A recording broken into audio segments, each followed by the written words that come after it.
Good morning, everyone. Kirk Williamson with KPN Photo Tours. We're over at Granite Pier here in Rockport, and we got helicopters flying around. We got people backing up, so there's all sorts of crazy things going on.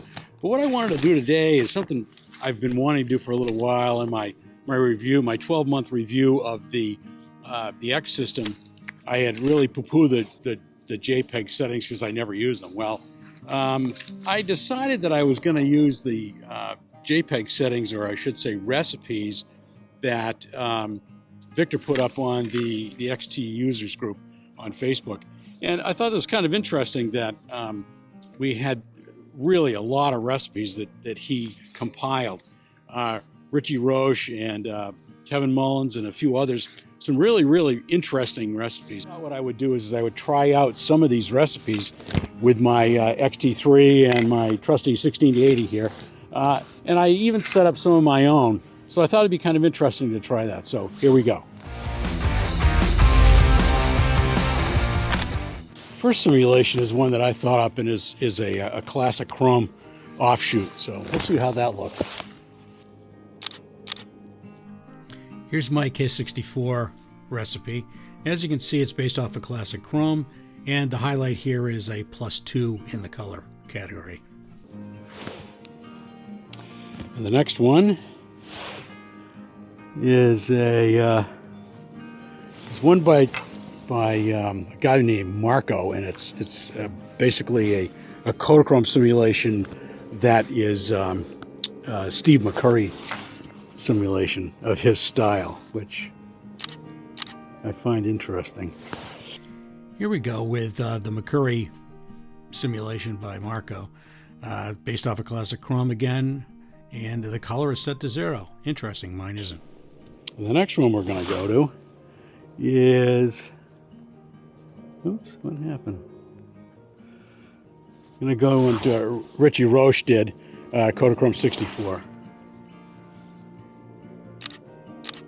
This has more of a warm feel to it, and Rich has done a brilliant job, I think, of using auto white balance, but with a color shift to it. The only problem with using the color shift is that you can only save it to one of these simulations at a time. So the next one we're going to go to is, let's see, it's going to be another Richie Roche one, which I'm using. It's a ProNeg High one, which I think simulates my my use of a Fuji Chrome 400 press film back in the day.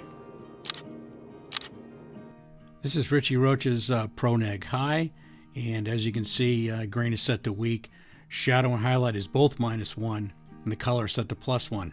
And the last one I'm going to do is it's actually something I did, which is a black and white simulation, which I can tell right away is not very good. This is my my Acros R simulation recipe, and it's got too much highlight and too much shadow. I have to fix it. Some really, really interesting recipes here. I'm still enjoying it. It's going to take a few more, but I really enjoy shooting with these, and I'm trying to not do too much as far as adjustments in Lightroom.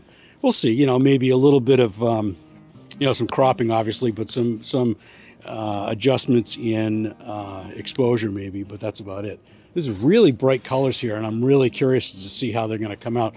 This is kind of in the shade. We have bright sunlight right now, but over in here is in the shade. So we'll see what they come out like. It'd be kind of interesting to see. So far, this has been pretty fun. It's the cool thing about this is that all of these can be adjusted somehow, all these recipes. And I'm going to put some links in the show description below, and it'll give you a great idea of what I've been working with.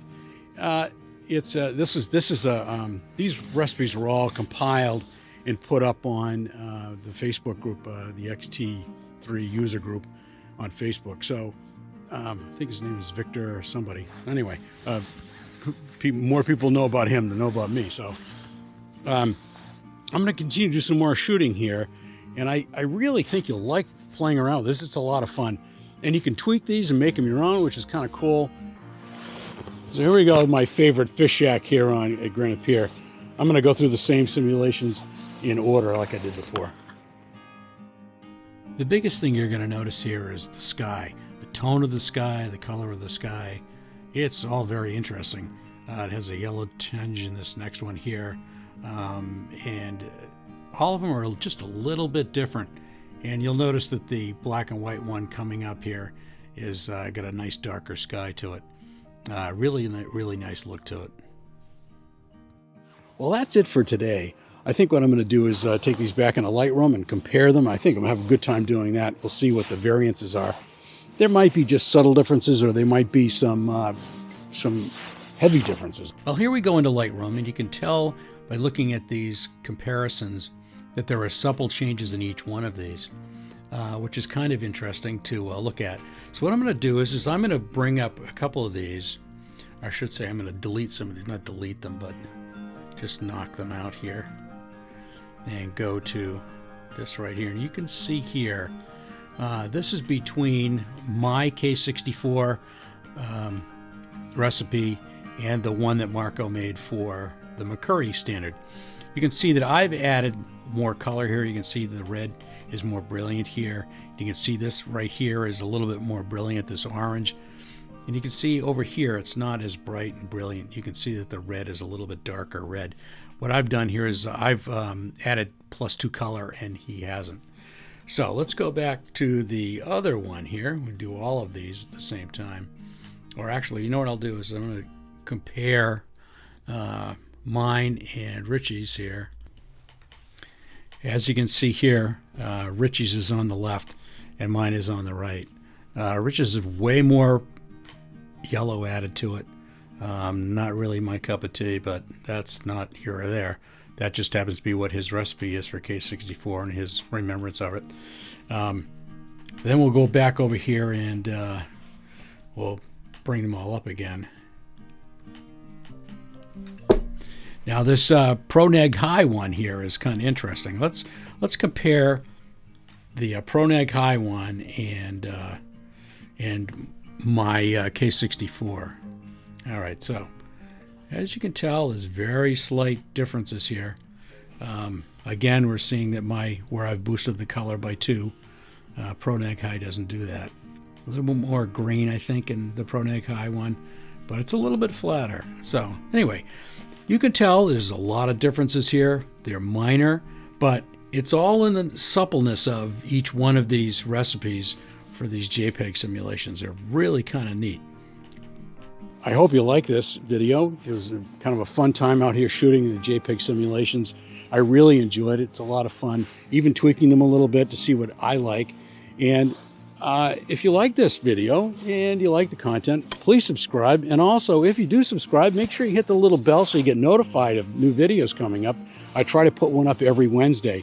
And take a look at our workshops on kpnphototours.com. We've got some new ones that have been updated in the list now. We've got a main tour going on in September. We've got a KPN Photo Tours tour in the spring and the fall. We're also our Lupine and Waterfall workshop up in Sugar Hill, New Hampshire is going on in June. So take a look. We've got some interesting things going on. I think you'll enjoy it. So that's it for now. We'll catch you later. I really encourage you to go to Richie Roche's site and to Kevin Mullins' site. Kevin Mullins does a great job of explaining how to set these up in your X series cameras. It's a wonderful place to go and learn a lot of new stuff.